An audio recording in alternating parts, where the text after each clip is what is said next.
Rasulullah SAW menceritakan, adapun seorang yang beriman kepada Allah, datang amalan-amalan yang mereka lakukan, datang malaikat yang wannashitati nashta, kemudian dikeluarkan ruhnya mudah sekali keluar karena sudah terkumpul di dadanya. Kemudian dikala ruhnya keluar, maka matanya melihat ruh keluar karena ruh itu akan keluar dari atas. Sehingga di antara salah satu sunnah Nabi SAW, kalau ada yang meninggal, maka tutup matanya karena mata akan mengikuti kemana ruh akan keluar. Orang yang melihat ke atas itu bukan tanda su'ul khatimah. Bisa jadi dia sedang mengikuti ruhnya. Maka dikala dia mengikuti ruhnya, matanya akan melihat ke atas, maka dianjurkan bagi kita untuk menutupnya. Dikala roh ini keluar, datang malaikat yang membawa kain kafan yang berasal dari surga. Dibawa ruhnya naik dari bumi naik ke langit, maka akan keluar wangi yang begitu indah sehingga semua penduduk langit bertanya-tanya, wangi ini berasal dari mana? Maka akan disebutkan itulah fulan bin fulan, fulan yang selalu melakukan kebaikan, fulan yang banyak amalan tersembunyi, fulan yang seperti ini. Disebutkan fulan bin fulan, nama yang terbaik. Kemudian masuk ke langit pertama, minta izin, semuanya mengizinkan. Masuk ke langit kedua, minta izin, semuanya mengizinkan. Dan sampai bertemu dengan Allah Subhanahu wa ta'ala. Ketika bertemu dengan Allah Subhanahu wa ta'ala, Allah pun mengatakan, tuliskan hambaku di tempat yang tertinggi. Kemudian kembalikan ruhnya ke jasadnya. Karena dari tanah kami ciptakan mereka, dan kepada tanah kami akan mengembalikan. Kemudian dikembalikan ruh kepada jasadnya. Maka ruh itu akan kembali bertemu dengan jasad dikala berada di alam barzakh. Maka itulah yang kita kenal dengan malam pertama di alam barzakh.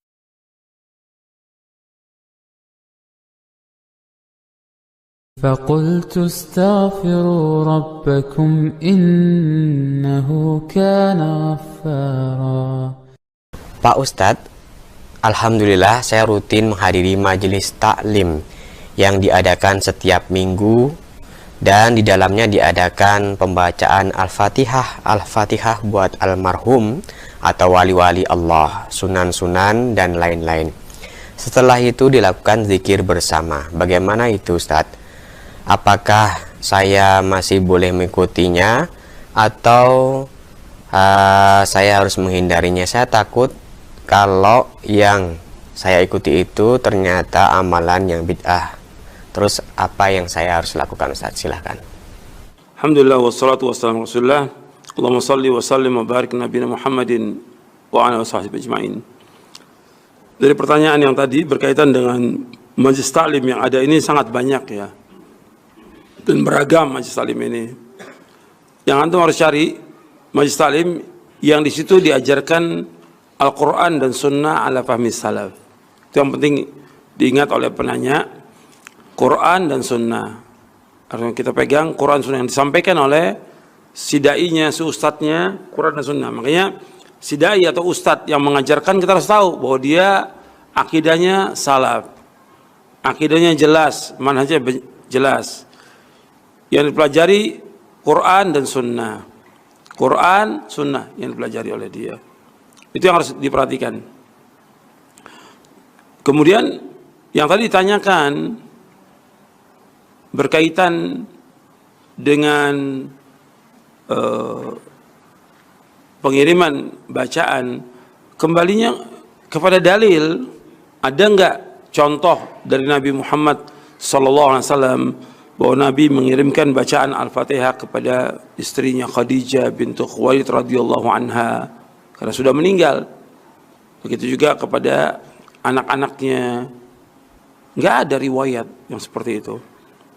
Juga enggak ada para sahabat radhiyallahu anhum mengirimkan Al-Fatihah kepada para sahabat yang lain. Tidak ada riwayatnya. Begitu juga tidak ada para sahabat mengirimkan bacaan Al-Fatihah kepada Rasulullah SAW. Kita dianjurkan, bahkan diwajibkan oleh Allah untuk mengikuti jalannya para sahabat. Itu jalannya para sahabat. Kita diwajibkan mengikuti Rasulullah SAW dan jalannya para sahabat. Sekarang nggak ada yang seperti itu. Dan menurut Imam Asy-Syafi'i rahimahullah, sebagaimana yang dibawakan oleh Al-Hafidh Ibnu Katsir dalam tafsirnya ketika menafsirkan ayat dalam surah An-Najm, wa an laisa lil insani illa ma sa'a. Seseorang tidak akan mendapatkan melainkan apa yang dia usahakan. Maka dikatakan oleh Al-Hafidh Ibnu Katsir Asy-Syafi'i, beliau mengatakan bahwa Imam Asy-Syafi'i menyebutkan tidak akan sampai ibadah itu dikirimkan kepada orang lain, termasuk yang tadi bacaan Yasin, Al-Fatihah, dan nggak akan sampai. Itu pendapat Imam Syafi'i, dibawakan oleh Al-Hafidz Ibnu Katsir ketika menafsirkan surah An-Najm di ayat 39. Jadi itu yang perhatikan. Kemudian soal masalah zikir, dianjurkan kita berzikir. Majlis ilmu ini majlis zikir.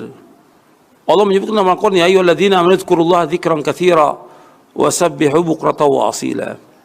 Wahai orang beriman, berzikirlah kepada Allah dengan zikir yang banyak dan bertasbih kepada Allah pada pagi dan petang. Allah menyuruh untuk berzikir yang banyak, tapi berzikir dengan berjamaah seperti yang dilakukan itu nggak ada contohnya dari Nabi SAW. Tadi sudah saya sebutkan, Nabi yang paling banyak berzikir dan sahabat yang paling banyak berzikir.